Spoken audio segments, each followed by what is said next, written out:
இன்றைய வசனம் தியானத்தின் தலைப்பு, உனக்காக தம்முடைய தூதர்களுக்கு கட்டளையிடுவார். சங்கீதம் 91:11. உன் வழிகளிலெல்லாம் உன்னை காக்கும்படி உனக்காக தம்முடைய தூதர்களுக்கு கட்டளையிடுவார். நாம் நமக்கு பிரியமானவர்களுக்கு உதவும் போது, உனக்காக இந்த காரியத்தை நான் செய்வேன் என்று கூறுவதுண்டு. நமக்கும் அவர்களுக்கும் இடையேயுள்ள நல் உறவு நிமித்தம் நாம் அவ்வாறு கூறுவதுண்டு. நம்முடைய கண்களுக்கு தெரியாவிட்டாலும் ஒவ்வொரு வினாடியும் ஆண்டவர் அவருடைய தூதர்களை அனுப்பி உதவி செய்கிறார். வேதத்தில் கர்த்தருடைய தூதனை அனுப்பி கர்த்தருடைய தாசனாகிய தானியேலை கர்த்தர் காப்பாற்றினதை குறித்து தியானிப்போம். இந்த சம்பவத்தை தானியேல் 6ஆம் அதிகாரத்திலிருந்து நாம் அறிந்து கொள்ளலாம். தானியேல் உண்மையுள்ளவனாயிருந்தபடியால் அவன் மேல் சுமத்த யாதொரு குற்றமும் குறைவும் காணப்படவில்லை. தானியேல் 6ஆம் அதிகாரம் 10ஆம் வசனத்தில், தானியேல் தினம் 3 வேளையும் தன் தேவனுக்கு முன்பாக முழங்காற்படியிட்டு ஜெபம் பண்ணி ஸ்தோத்திரம் செலுத்தினான். நாமும் தினமும் தேவனுக்கு முன்பாக ஜெபம் பண்ணி ஸ்தோத்திரம் செலுத்தும் பழக்கத்தையும் ஏற்படுத்துவோம். இரண்டாவதாக, தானியேல் 6ஆம் அதிகாரம் 16ஆம் வசனத்தில் ராஜா தானியேலை நோக்கி, நீ இடைவிடாமல் ஆராதிக்கிற உன் தேவன் உன்னை தப்புவிப்பார் என்றார். மூல பாஷையில் ஆராதிக்கிற என்பதற்கு மிகுந்த மரியாதையுடன் கூடிய அன்பு என்பதாகும். தேவனிடத்தில் பயபக்தியாக இருப்பதை குறிக்கிறது. நம்முடைய வாழ்க்கையிலும் எந்த விதத்திலும் என் ஆண்டவர் துக்கப்படும்படியான காரியங்களை நான் செய்ய மாட்டேன்.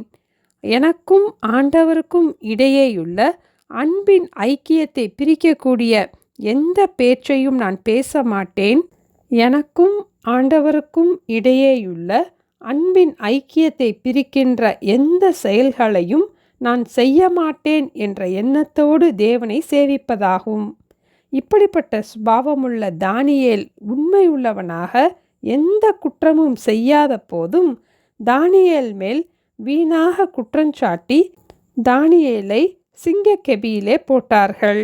அன்று இரவு ராஜாவுக்கு தூக்கம் வரவில்லை.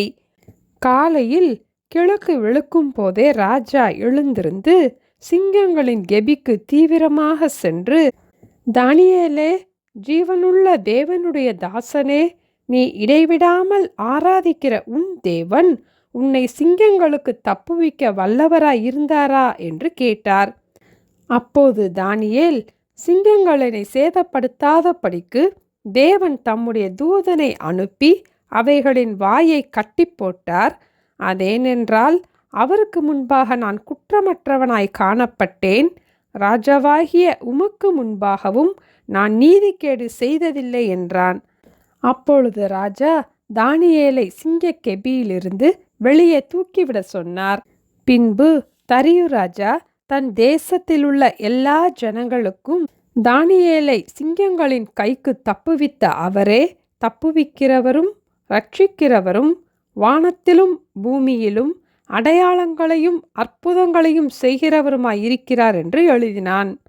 தரியுவின் ராஜ்யபார காலத்திலும் பெர்சியனாகிய கோரேசினுடைய ராஜ்யபார காலத்திலும் தானியேலின் காரியம் ஜெயமாயிருந்தது என்று தானியேல் 6ஆம் அதிகாரம் 28ஆம் வசனத்தில் நாம் வாசிக்கிறோம்.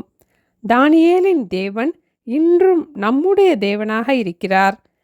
தானியேலைப் போல நாமும் தினமும் ஜெபம் பண்ணவும் தேவனுக்கு ஸ்தோத்திரம் செலுத்தும் பழக்கத்தையும் ஏற்படுத்துவோம். தேவனை இடைவிடாமல் ஆராதிப்போம். தானியேலை காக்கும்படி தேவன் தம்முடைய தூதனை அனுப்பினது போல நம்மையும் காக்கும்படி தேவன் தம்முடைய தூதனை நமக்காக அனுப்புவார். தானியேலின் காரியம் ஜெயமாயிருந்தது போல நம்முடைய காரியமும் ஜெயமாயிருக்கும். உன் வழிகளிலெல்லாம் உன்னை காக்கும்படி உனக்காக தம்முடைய தூதர்களுக்கு கட்டளையிடுவார். ஜெபிப்போமா? எங்களை நேசிக்கிற எங்கள் அன்பின் ஆண்டவரே, எங்கள் வழிகளிலெல்லாம் எங்களை காக்கும்படிக்கு உம்முடைய தூதர்களை எங்களுக்காக கட்டளையிடுகிறதற்காக ஸ்தோத்திரம் அப்பா. நாங்களும் தானியேலைப் போல உண்மை உள்ளவர்களாயிருக்க எங்களுக்கு உதவி செய்யுங்கப்பா. தினமும் ஜெபம் பண்ணும் பழக்கத்தையும் தேவனுக்கு ஸ்தோத்திரம் செலுத்தும் பழக்கத்தையும் இன்றிலிருந்து நாங்கள் ஆரம்பிக்க எங்களுக்கு உதவி செய்யுங்கப்பா.